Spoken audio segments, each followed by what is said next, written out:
사람마다 생각이 다 틀립니다.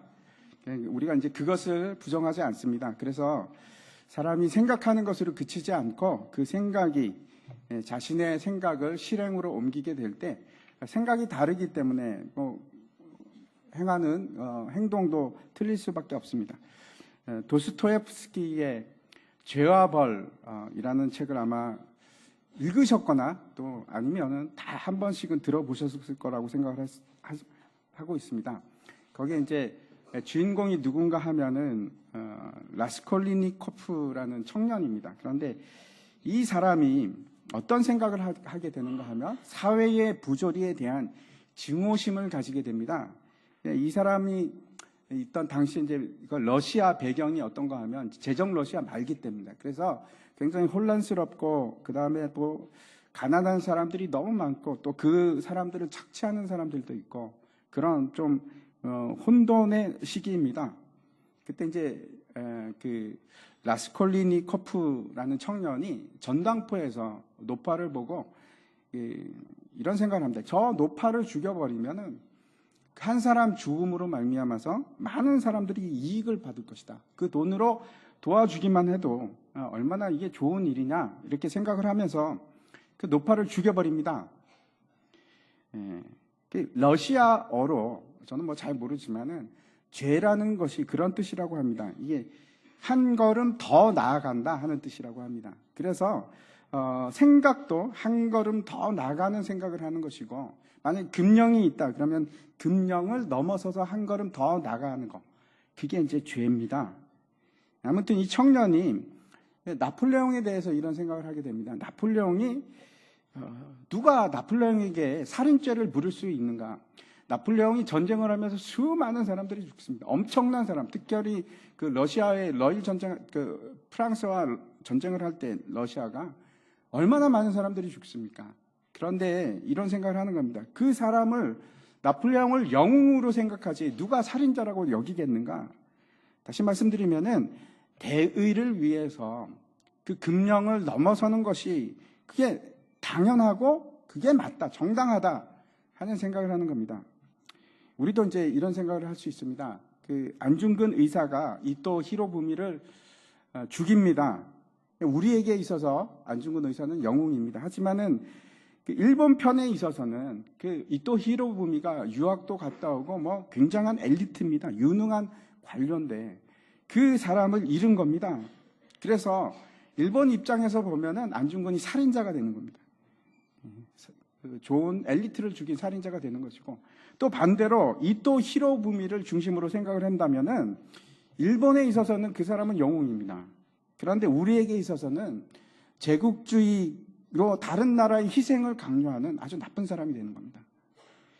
제가 이제 말씀드리고 싶은 것은 그래서 우리에게 기준이 있는가, 어떤 기준이 있는가 하는 겁니다. 최근에 이제 우리 나라를 보면은 전직 대통령들이 이제 다 감옥에 가는 그런 상황이 됐습니다. 거기에 대해서 이제 사람들이 판단이 다 다릅니다. 이념에 따라서 다를 수가 있습니다.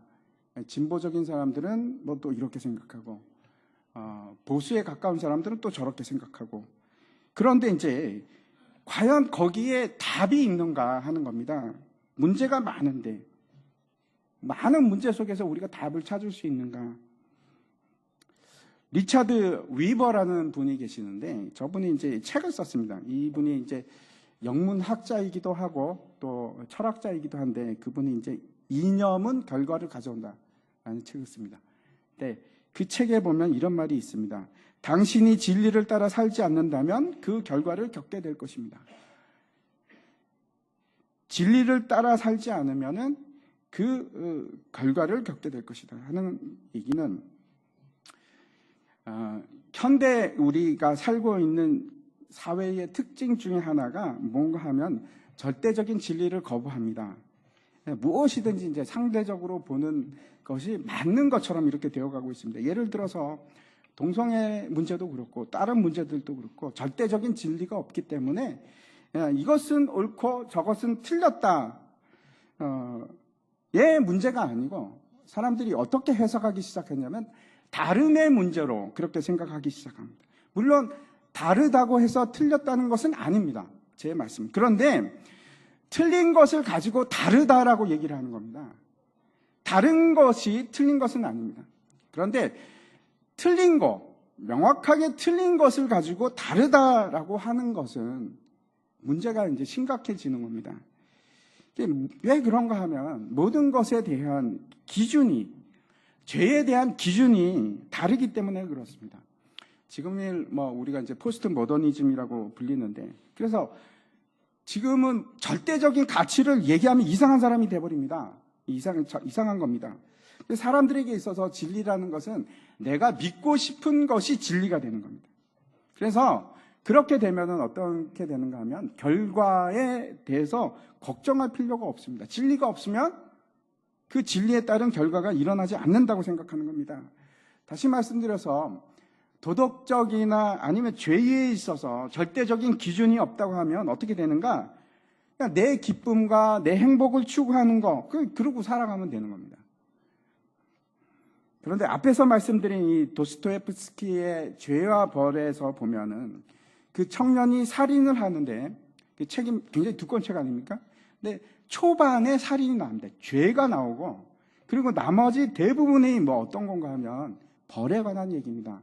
나중에 이 청년이 결국은 시베리아에 있는 감옥에 가서 벌을 받게 되는데, 그 이전부터 시작이 됩니다. 벌은 언제부터 시작하는가? 죽이고 나서 바로 그때부터 벌이 시작이 됩니다. 민수기 32장 말씀 한번 보여주십시오.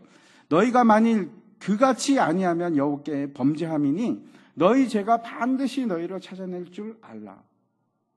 다시 한번 보십시오. 너희 죄가 반드시 너희를 찾아낼 줄 알라. 죄가 우리를 찾아낸다고 말씀하고 있습니다. 그럼에도 불구하고 우리는 어떻게 생각합니까? 그렇지 않다고 생각하는 겁니다. 왜 그런가? 진리가 없기 때문에 그렇습니다. 진리가 없기 때문에 죄는 덮을 수 있다고 생각하는 겁니다. 죄에 대한 결과가 없을 수도 있어. 22년 동안 요셉의 형들이 그렇게 살아왔습니다. 죄에 대한 결과가 없을 수 있어. 내가 덮어버리면, 우리가 아무 말도 안 하고 그 사실을 숨기면 충분히 숨길 수 있어. 이렇게 생각하는 겁니다. 그게 맞을까요? 우리 다른 사람 생각할 필요 없이 우리 자신을 한번 생각해 보십시오. 제가 이거를 준비하면서 제가 답답한 것이, 제가 덮은 것이 있습니다. 아직도 해결하지 못한 것이 있습니다. 지금은 어떻게 해결할지도 잘 모르겠습니다. 다 그 사람들이 제가 만나지도 않고 헤어진 지 너무나 오래돼서 그걸 생각하면서 내가 그걸 어떻게 해야 되나, 그런 생각을 했습니다. 어떻게든 우리는 죄는 아무도 모르게 사라질 수 있을 거야. 그냥 덮어버릴 수 있을 거야. 그렇게 생각합니다. 그래서 그냥 지나갑니다. 내가 쉬하고 지나가면 되겠지. 아니요, 그렇지 않습니다. 언젠가는 드러납니다. 반드시 드러납니다. 만약 사람들에게 드러나지 않는다고 할지라도 우리가 하나님을 속일 수는 없습니다. 그리고 결국 우리가 하나님 앞에, 보좌 앞에, 심판대 앞에 설 때 그때라도 분명히 드러납니다.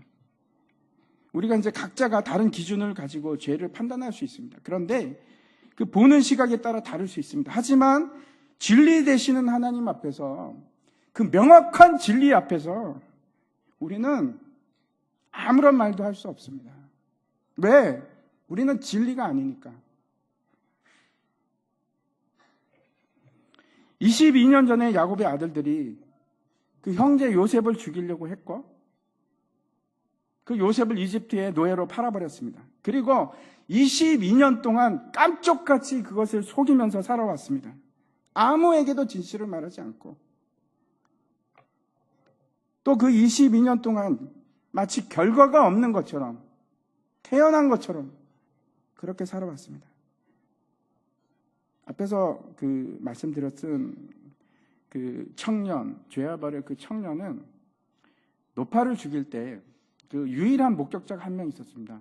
여동생인데 입을 다물게 하기 위해서 그 여동생을 죽입니다. 야곱의 형들에 있어서는 그 유일한 목격자가 누굽니까? 요셉이었습니다. 근데 어떻게 생각을 하는가 하면 요셉은 죽었어. 아니요. 진실은 죽지 않습니다. 묻히는 것처럼 보이지만 절대로 묻히지 않습니다. 완전히 묻힌 사건처럼 보이지만 그렇지 않습니다. 하나님이 보셨기 때문에 그렇습니다. 결국 진실은 밝혀지고 하나님의 구원 계획은 성취가 됩니다. 이 일을 이루시는 분이 누구신가? 하나님이십니다. 믿으십니까? 오늘 본문을 통해서 그 일이 어떻게 성취되어 가는지를 우리가 살펴보도록 하겠습니다. 본문 1절부터 3절까지의 말씀을 같이 한번 읽겠습니다. 시작. 요셉이 그의 집 청지기에게 명하여 이르되 양식을 각자의 자루에 운반할 수 있을 만큼 채우고 각자의 돈을 그 자루에 넣고 또 네 잔 곧 은잔을 그 청년의 자루 아귀에 넣고 그 양식값 돈도 함께 넣어라 하매 그가 요셉의 명령대로 하고 아침이 밝을 때에 사람들과 그들의 나귀들을 보내니라. 처음 이제 요셉의 형들이 식량을 구하러 이집트로 내려왔을 때에 요셉 앞에 섰을 때 요셉이 어떻게 하는가 하면 그 형들을 다 정탐꾼으로 스파이로 몰아갑니다. 그리고 이제 그 이후로 형제 중에 한 명 시므온을 볼모로 잡는데 이것이 첫 번째 요셉의 시험이었습니다. 그리고 두 번째 시험이 뭔가 하면 형들이 가나안 땅으로 들어갈 때 그 곡식 자루에다 뭘 넣습니까? 돈주머니를 집어넣습니다. 왜? 죄책감을 느끼게 하기 위해서 그걸 넣습니다. 이것이 두 번째 시험이었습니다. 그리고 이제 요셉이 형제들이 다시 돌아왔을 때 곡식을 구하기 위해서 다시 돌아왔을 때 큰 아주 풍성한 잔치를 베풉니다. 그리고 그냥 보내주는 것이 아니고 세 번째 시험을 하는데 그게 뭔가 하면 은잔을 숨깁니다. 돈과 함께 각자의 이제 자루에는 돈을 넣고 한 명에게는 요셉의 은잔을 집어넣습니다. 누구에게 숨깁니까? 베냐민에게 그 은잔을 숨깁니다. 막내 동생 베냐민의 자루 속에다가. 은잔이라는 것과 그 자체가 이제 특별한 의미를 가지고 있습니다. 5절 한번 보여주십시오. 이것은 내 주인이 가지고 마시며 늘 점치는 데 쓰는 것이 아니냐. 너희가 이같이 하니 악하도다 하라. 이렇게 이제 요셉이 명령하는 내용인데 은잔의 용도가 기본적으로 어떤 것이라고 지금 얘기하는가 하면 그렇죠? 마시는 거. 이것이 첫 번째입니다. 그리고 또 하나는 점을 치는 데 사용한다라고 되어 있습니다. 물론 이 말은 요셉이 점을 쳤다는 뜻은 아니고 애굽 사람들의 이제 풍습을 따라서 그것을 얘기하는 겁니다. 점이라는 것이 어떤 건가 하면 히브리어로 나하시라는 뜻입니다. 근데 그게 어떤 말일까요?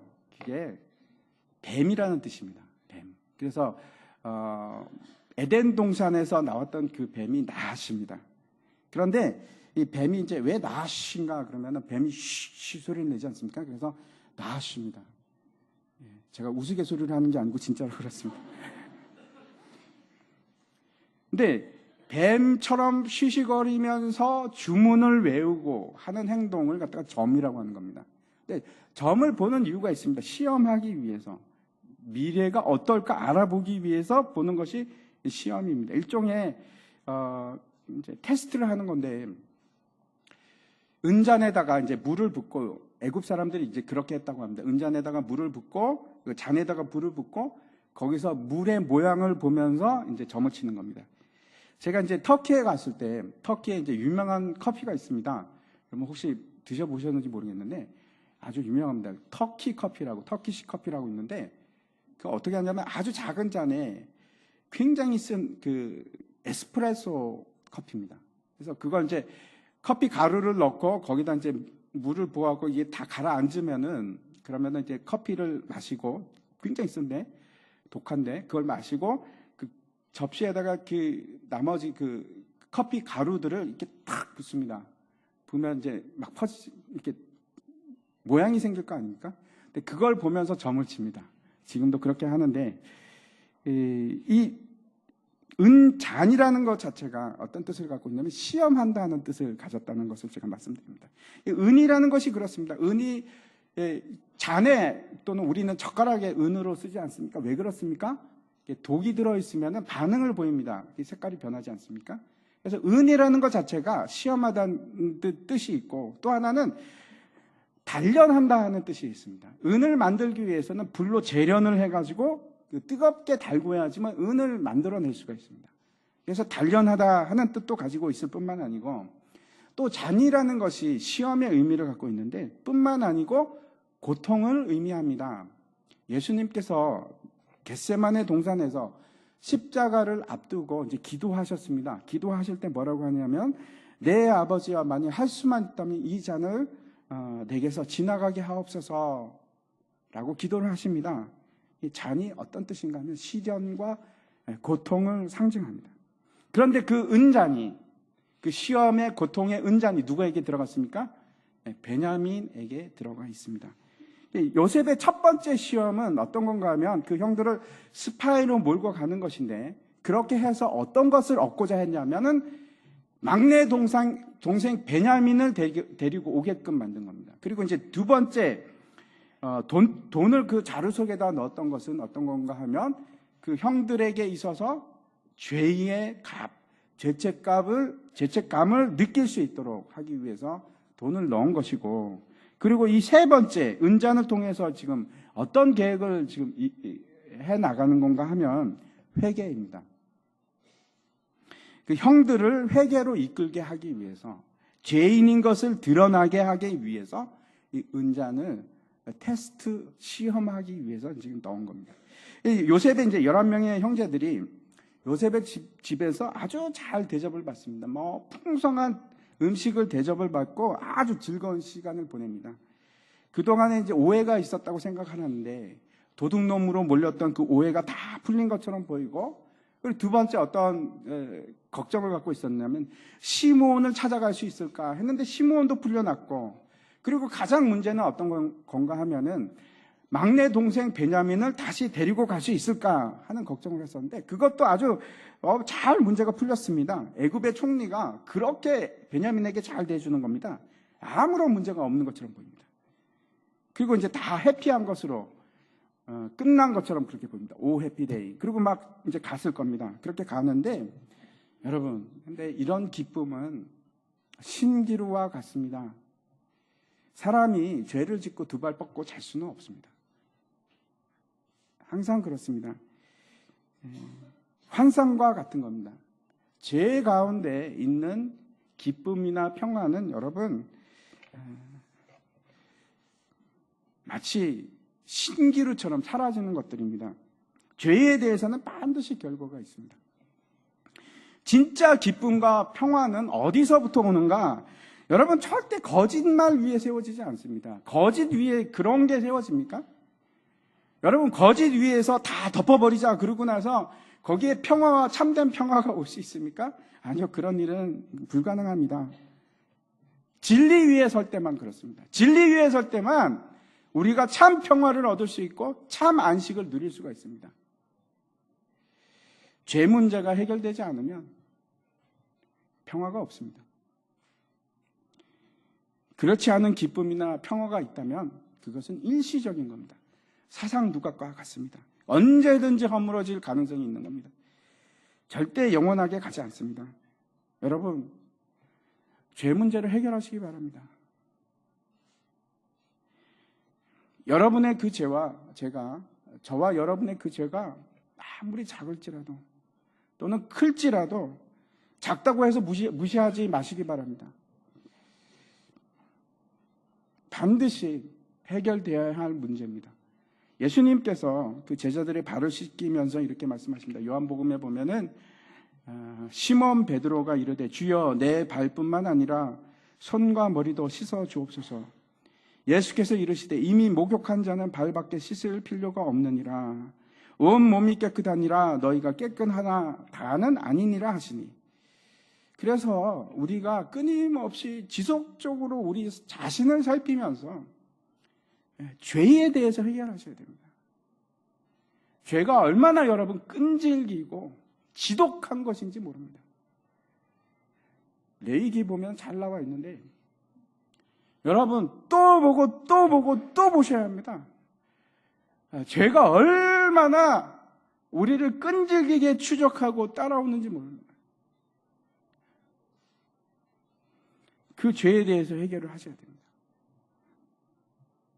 우리 발은 우리가 비록 목욕은 했지만 우리의 발은 지속적으로 씻어야 됩니다. 그게 성도가 살아가는 방식입니다. 성도는 그렇게 하는 겁니다. 내일 또 회개하고 또 회개하고 넘어지고 쓰러질지라도 다시 일어나서 또 하나님 찾고 회개하시는 겁니다.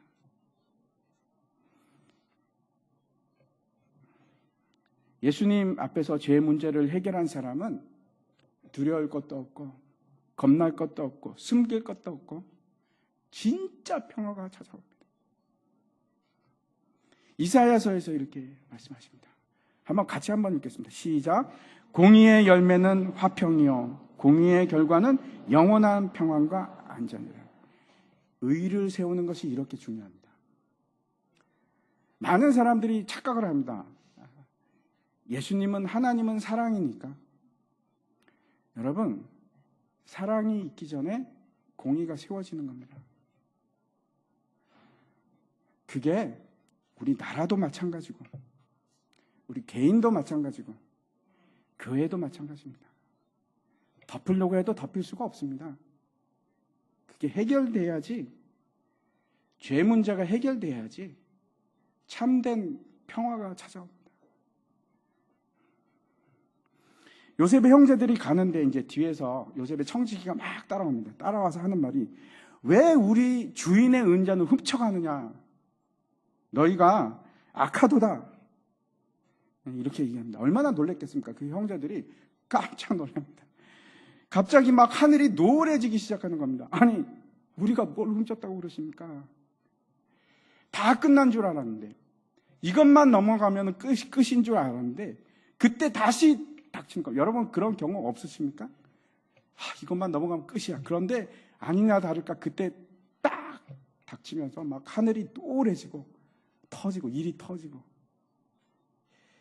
기껏 이제 돈 문제가 잘 해결되고 돌아가면 되는데 이 돈 문제가 아닙니다. 은잔이라고 합니다. 은잔이라는 것은 지금 값으로 칠 수가 없습니다.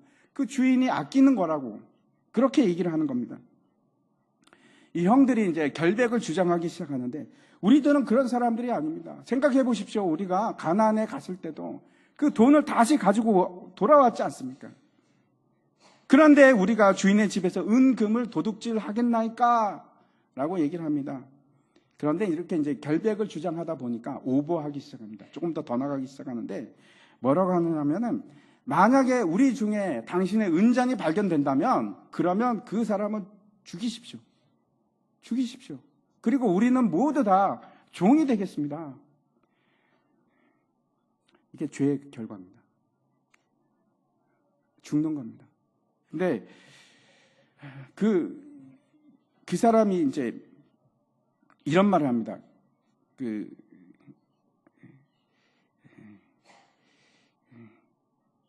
그래 좋다. 그런데 은잔이 누구에게든 발견하든지 그 사람만 종이 될 것이고 나머지는 죄가 없을 것이다. 이렇게 얘기합니다. 근데 우리가 결백합니다. 우리를 죽이십시오 하는 말을 했던 사람이 있습니다. 여러분 기억나실지 모르겠는데 똑같은 말을 했던 사람이 누군가? 야곱입니다. 야곱이 그 삼촌 라반에게서부터 나왔을 때 그 아내 라헬이 아버지 드라빔을 훔치고 나왔습니다. 그래서 이제 막 라반이 급하게 쫓아와서 누가 훔쳐갔느냐 그랬더니 야곱이 하는 말이, 만약에 그 드라빔을 찾으면 죽이십시오. 죽이면 누구가 죽습니까? 그 아내 라헬이 죽게 되는데, 그런 말을 했었습니다. 그런데 이 형들이 똑같이 그 얘기를 합니다.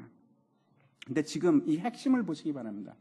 은잔을 훔치지 않았다고 형들이 주장하지만 그 하나님께서 원하시는 것은 뭔가 하면, 그 은잔을 통해서 자신들의 사실, 진리가 무엇인지 보기를 원하는 겁니다. 죄인이 누구인지를 확인하기를 원하시는 겁니다.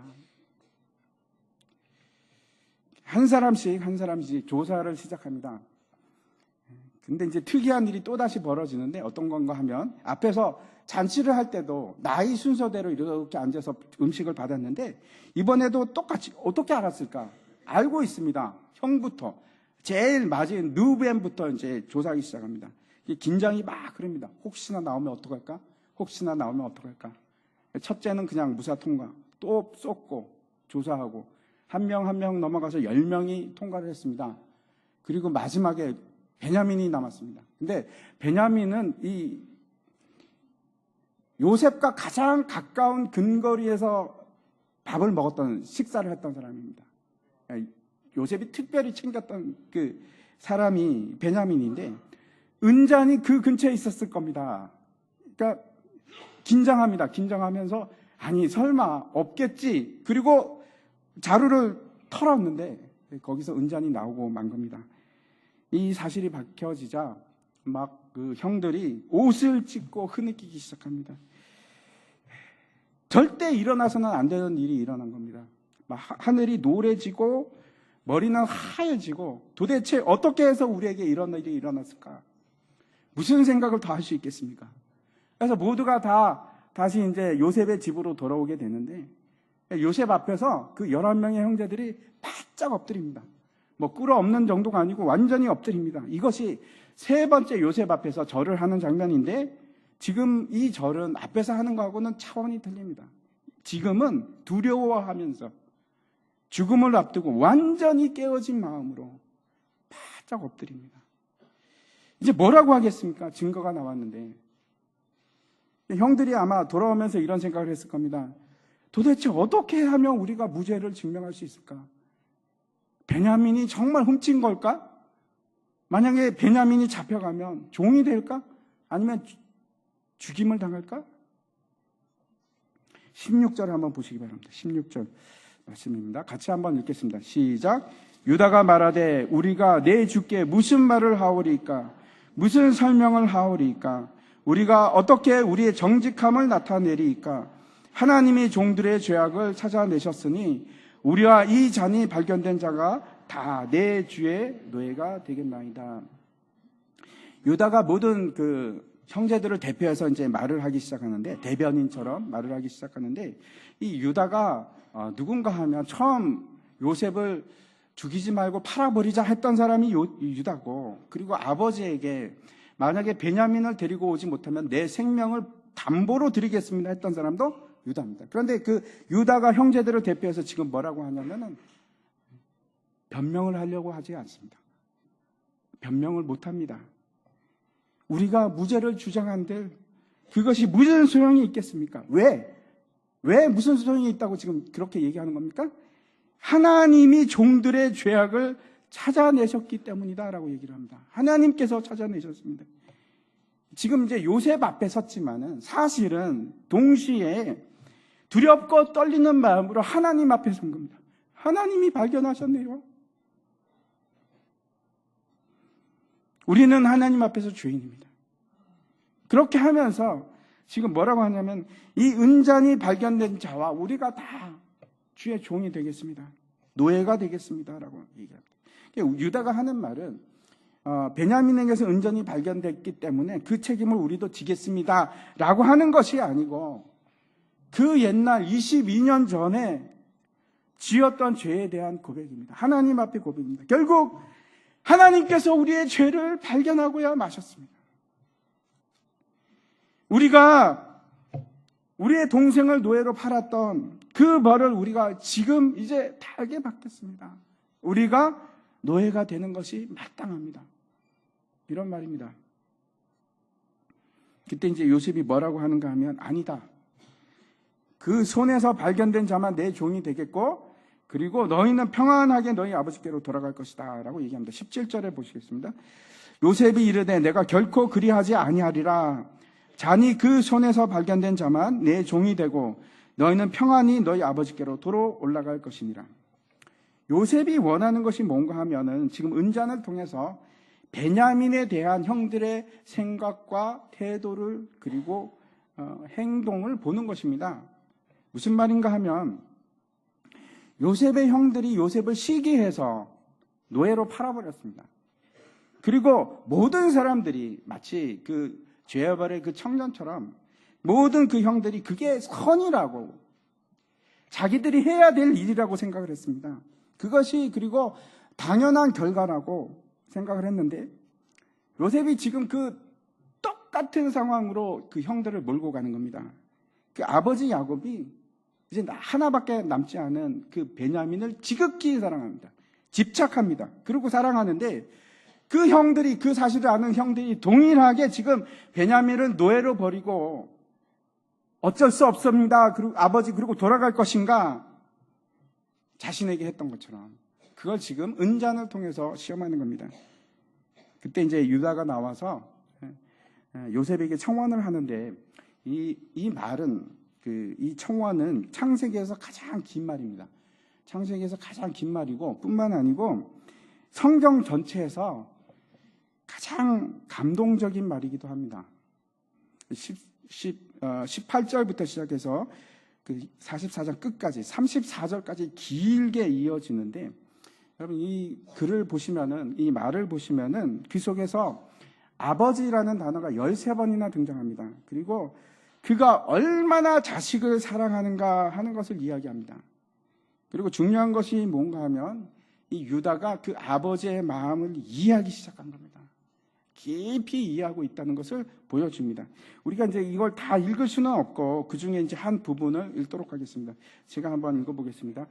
27절부터 주의 종 우리 아버지가 우리에게 이르되 너희도 알거니와 내 아내가 내게 두 아들을 낳았으나 하나는 내게서 나갔으므로 내가 말하기를 틀림없이 찢겨 죽었다 하고 내가 지금까지 그를 보지 못하거늘 너희가 이 아이도 내게서 데려가려 하니 만일 재해가 그 몸에 미치면 나의 흰 머리를 슬퍼하며 스올로 내려가게 하리라 하니, 스올은 지옥을 말합니다. 죽음을 말합니다. 아버지의 생명과 아이의 생명이 서로 하나로 묶여 있거늘. 너무나 중요한 말입니다. 뭐라고 하는가 하면 아버지의 생명과 아이의 생명이 서로 하나로 묶여 있거늘 이제 내가 주의 종 우리 아버지에게 돌아갈 때에 아이가 우리와 함께하지 아니하면 아버지가 아이의 없음을 보고 죽으리니 이같이 되면 종들이 주의 종 우리 아버지가 흰 머리로 슬퍼하며 스올로 내려가게 함이니이다 라고 이제 얘기를 합니다. 유다가 자기 집안 얘기를 쭉 하면서 그러면서 만약 그 사랑하는 아들 베냐민을 데리고 가지 못하면 아버지는 죽을 것입니다. 이렇게 얘기하는 겁니다. 그것을 어떻게 이야기하는가 하면 아버지의 생명과 아이의 생명이 하나로 묶여 있다라고 얘기를 합니다. 여러분 이해하시겠습니까? 성경 이야기는 결국 어떤 건가 하면 아버지와 그 사랑하는 아들에 대한 이야기입니다. 그것이 창세기부터 시작해서 요한계시록까지 아버지의 그 사랑하는 아들에 대한 얘기입니다. 그게 성경입니다. 끊을 수 없는 사랑. 요셉도 두 아이의 아버지입니다. 지금 현재 이 상태에서. 그리고 요셉도 그 아버지 야곱의 지극한 사랑을 받았던 사람입니다. 아마 이 유다의 아버지에 대한 사랑의 호소에 대해서 그 요셉의 마음이 격동하기 시작한 거죠. 유다가 이제 다시 마지막으로 호소를 하는데 뭐라고 하냐면 자신을 베냐민 대신 애굽의 종으로 남게 해주십시오 라는 청원을 합니다. 33절인데 한번 같이 읽도록 하겠습니다. 시작. 이제 주의 종으로 그 아이를 대신하여 머물러 있어 내 주의 종이 되게 하시고 그 아이는 그의 형제들과 함께 올려 보내소서. 유다는 아직 요셉이 살아있다는 사실을 잘 모릅니다. 그런데 그가 간절히 원하는 것이 뭔가 하면 막내 동생을 아버지 품으로 돌려보내는 겁니다. 그래서 그 아버지가 죽지 않도록 하는 것이 그 소원입니다. 20년을 넘게 유다와 그 형제들이 야곱이 슬퍼하는 그 모습을 보아왔습니다. 그리고 이 비통한 호소 속에서 유다가 보여주는 것이 뭔가 하면 그 아버지의 막내 아들에 대한 사랑입니다. 그 속에 지금 이 유다의 말 속에는 더 이상 어떠한 원망도 없고 더 이상 미움도 없고 그리고 뭐라고 하냐면은 그 아버지의 사랑을 위해서 내 자신을 희생하겠습니다. 지금 그렇게 얘기하는 겁니다. 결국 이 사랑의 호소에 대해서 뒤에 보면 이제 45장에 가면 요셉이 더 이상 감정을 억제하지 못하고 그 많은 사람들 앞에서 방성대곡을 합니다. 큰 소리를 내서 울기 시작합니다. 눈물을 터뜨리는 겁니다. 이제 제가 말씀을 마치려고 합니다. 오늘 제가 두 가지 말씀을 드리고자 하는데, 첫 번째는 죄 문제입니다. 우리의 죄가 고백되고 해결되지 않는 한 우리에게는 절대로 참된 자유가 그리고 평안함이 없습니다. 결국 죄는 드러내게 됩니다. 죄 문제가 해결될 때 그때만 우리에게 무엇이 있는가 하면 안전함과 참된 평화가 존재하게 됩니다. 그리고 이제 두 번째 제가 말씀드리는 것은 그 죄 문제를, 우리 죄 문제를 해결하기 위해서 오신 분이 계십니다. 유다와 같이 우리에게 일하시는 분이 계시는데 그분이 누구신가? 예수 그리스도십니다. 그리고 그 예수님께서, 하나님께서 우리를 얼마나 사랑하시는가, 그 사랑에 대한 보증이 되셨습니다. 로마서 5장 8절 말씀을 한번 읽어보겠습니다. 우리가 아직 죄인 되었을 때에 그리스도께서 우리를 위하여 죽으심으로 하나님께서 우리에 대한 자기 사랑을 확증하셨느니라. 예수님께서 이 땅에 오셔서 하신 일이 두 가지가 있습니다. 하나는 우리를 사랑하시는 하나님의 그 사랑을 확증하시는 겁니다. 그리고 또 하나는 그 하나님의 사랑을 위해서, 하나님의 그 아들을 사랑하는 그 마음을 위해서 십자가에서 죽으십니다. 우리 대신, 우리를 살리기 위해서, 우리가 당해야 할 일을 대신 당하십니다. 성도 여러분, 지금도 하나님께서 마치 야곱의 생명과 그 아들 베냐민의 생명이 하나로 연결된 것처럼 여러분의 생명을 그렇게 사랑하십니다. 요한일서 말씀입니다. 사랑은 여기 있으니 우리가 하나님을 사랑한 것이 아니요 하나님이 우리를 사랑하사 우리 죄를 속하기 위하여 화목제물로 그 아들을 보내셨습니다. 성경에는 여러분, 그 사랑이라는 단어가 언제 제일 처음 나오는가 하면 아브라함이 이삭을 바칠 때, 그때 사랑이라는 단어가 나옵니다.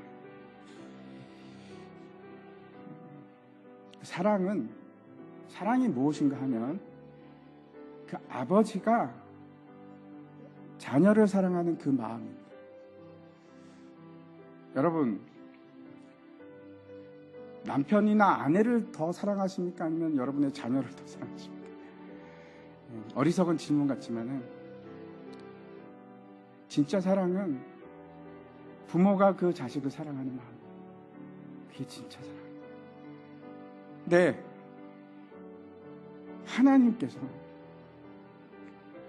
하나님께서 여러분을 그렇게 사랑하십니다. 왜? 저와 여러분이 하나님의 자녀이기 때문에 그렇습니다. 말할 수 없는 사랑을 가지고 우리를 바라보고 계시고, 그 말할 수 없는 사랑은 끊을 수가 없습니다. 여러분, 그 사랑을 기억하십시오. 절대로 잊으시면 안 됩니다. 하나님이 우리를 사랑하는 걸 우리가 어떻게 합니까? 예수 그리스도께서 십자가에서 그 일을 확증하셨습니다. 예수님께서 죽으심으로 하나님의 사랑이 얼마나 큰지를 우리에게 분명하게 말씀하셨습니다. 더 이상 무엇으로 그 사랑을 증거하겠습니까? 그 사랑을 기억하시기 바랍니다. 다 함께 일어나셔서 같이 마지막 찬송 같이 부르겠습니다. 다 표현 못해도